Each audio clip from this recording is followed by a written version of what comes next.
Hello बच्चों, स्वागत है आप सभी का अपने YouTube के चैनल में। तो आज की जो टॉपिक है वो केमिस्ट्री से रिलेटेड है। क्या है कि निम्नलिखित समीकरण को पूर्ण कीजिए। देखिए, आप सभी से बोर्ड एग्जाम में बहुत सारे क्वेश्चन पूछे जाते हैं जो बच्चे नहीं कर पाते हैं। तो ये समीकरण आपको बहुत कम समय में बहुत अच्छे मार्क्स दिलाने वाला। अगर ये समीकरण को आप 1 या 2 मिनट देते हैं तो आप अच्छे से ये आसानी से 4 नंबर पा सकते हैं। ये देखिए, आपके या तो इंटर की परीक्षा हो या फिर 10th की परीक्षा हो, ये दोनों परीक्षाओं में आपसे पूछे जाते हैं। इंटर में आपके लास्ट क्वेश्चन होते हैं। लास्ट क्वेश्चन में ये समीकरण आपसे पूछ ले जाते हैं पूर्ण करने के लिए या फिर बैलेंस करने के लिए। हाई स्कूल का तो फर्स्ट चैप्टर ही आपका क्या है, समीकरण को पूर्ण करना। तो सभी बच्चे क्या होते हैं, ऑर्गेनिक केमिस्ट्री जो होती है उससे बहुत डरते हैं। लेकिन ऑर्गेनिक केमिस्ट्री से डरना नहीं है, उसको डर के सामना करना है कि ऑर्गेनिक केमिस्ट्री आसान है। आप उसको अगर आसान समझते हैं तब तो वो आसान है, लेकिन आप उसको बड़ा मान लेते हैं पहले से तो वो क्या हो जाएगा, डिफिकल्ट हो जाएगा। लेकिन वो डिफिकल्ट होता नहीं है। ऑर्गेनिक केमिस्ट्री आप बहुत कम समय में रटना नहीं है, बहुत कम समय में आप कर सकते हो, केवल समझिए। देखिए, इसमें करना क्या है, आप सभी को ये जो समीकरण दिया है दोनों तरफ का, ठीक है, ये आपका क्या है, अभिकारक है। और जो हमारा क्या करना है, उत्पाद प्राप्त कर लेना है ना। क्या करना है, तो उत्पाद को प्राप्त कर लेना है। तो उत्पाद कैसे प्राप्त होगा, यहाँ देखिए, ये जो समीकरण है इसमें आपका ये पार्ट जो है आपका ये नेगेटिव पार्ट में होता है और ये जो है हाइड्रोजन आप सभी जानते होंगे कि प्लस में होता है।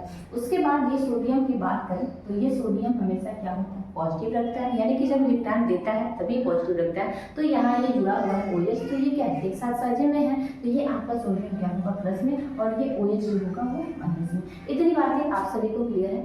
यानी कि प्लस में और माइनस में क्या करना है, तो तोड़ लेना है। जब आप प्लस और माइनस में तोड़ते हैं तो ये माइनस वाला जो पार्ट है वो प्लस वाले के साथ क्या होता है, ऐड हो जाता है। उसके बाद ये प्लस वाला जो है ये माइनस के साथ क्या होता है, तो ऐड होता है। बस इतना ही करना है, प्लस वाले को माइनस के साथ, माइनस वाले को प्लस वाले के साथ। तो आप सभी लोग लिख दीजिए, इसका जो सही आंसर बनेगा वो क्या बनेगा, यहाँ से CH3 और ये बचा आपका क्या, CO और यहाँ से प्लस वाला जो है वो सोडियम।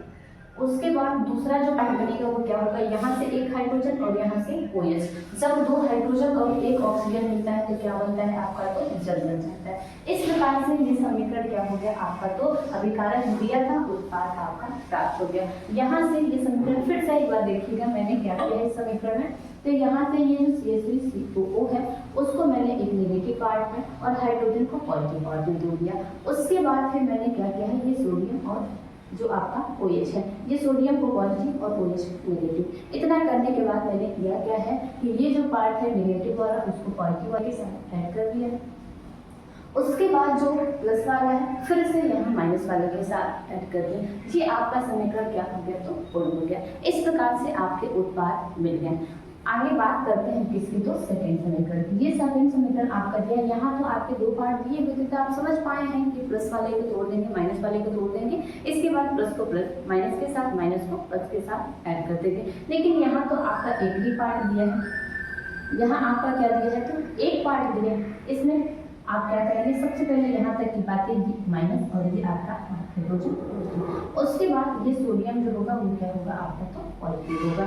तो ये जो है प्लस वाला माइनस के साथ, मैंने आप सभी से कहा है कि जो प्लस वाला होगा वो माइनस के साथ। तो ये माइनस वाला है तो माइनस वाले को प्लस वाले के साथ ऐड कर लीजिए। यहाँ से हाइड्रोजन जो है उसको बाहर निकाल लीजिए, ठीक है। तो यहाँ से जब इसको हम बनाएंगे तो ये हमारा बनेगा क्या, C2H5O ये आपका उत्पाद में पहला बनेगा। और हाइड्रोजन जो है इसको आप हाइड्रोजन गैस के रूप में विस्थापित कर दीजिए, यानी कि अलग निकाल लीजिए।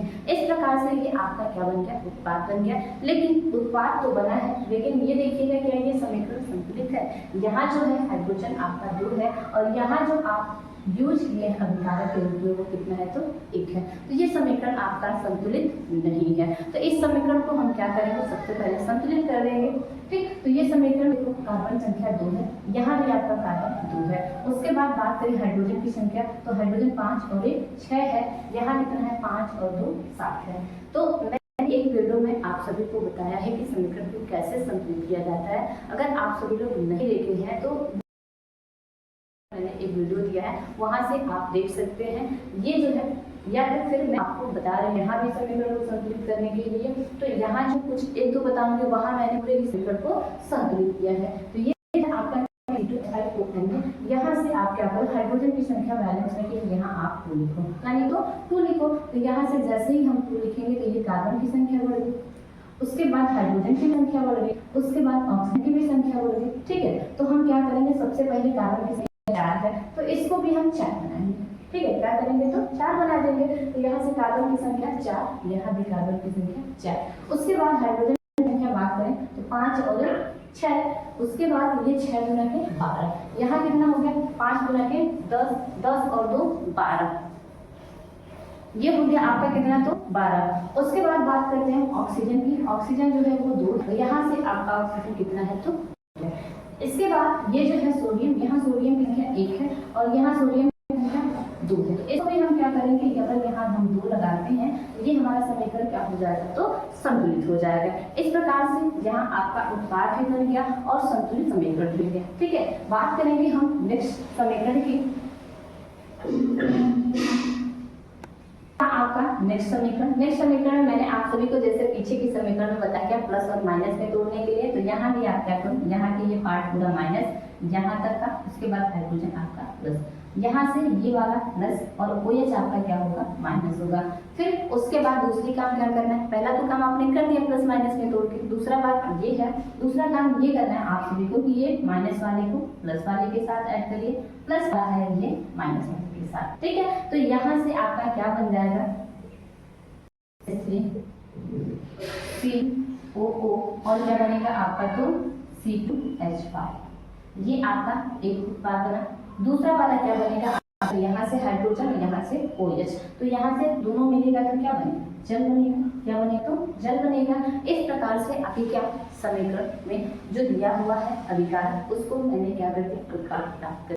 तो ये आपका क्या हो समीकरण बन भी गया और संतुलित भी हो। ठीक है, देख लेना, संतुलित नहीं हो तो उसको संतुलित भी कर लेंगे हम। तो ये देख लेते हैं, C3 एक पूरा 1 है, यहाँ COO एक पूरा दिया है, यहाँ भी है, ये C2H5 यहाँ भी बराबर है, हाइड्रोजन यहाँ 2 है, एक ऑक्सीजन है, यहाँ भी हाइड्रोजन 2 है और ये क्या है आपका ऑक्सीजन है। इस प्रकार से ये समीकरण आपके क्या हो गए तो संतुलित हो गए। एक लास्ट समीकरण आप सभी का बचा हुआ है चौथा, ये चौथा समीकरण बचा हुआ है। अगर आप सभी को 3 समीकरण मैंने जो बताया है अगर अच्छे से समझ में आ गया है तो चौथे समीकरण आप क्या करिए, खुद से संतुलित करिए और कमेंट बॉक्स में आंसर दीजिए। ठीक है, तो आप सभी के लिए बस इस वीडियो में इतना ही, फिर मिलेंगे आपसे नेक्स्ट वीडियो में। तब तक के लिए सभी को थैंक यू सो मच।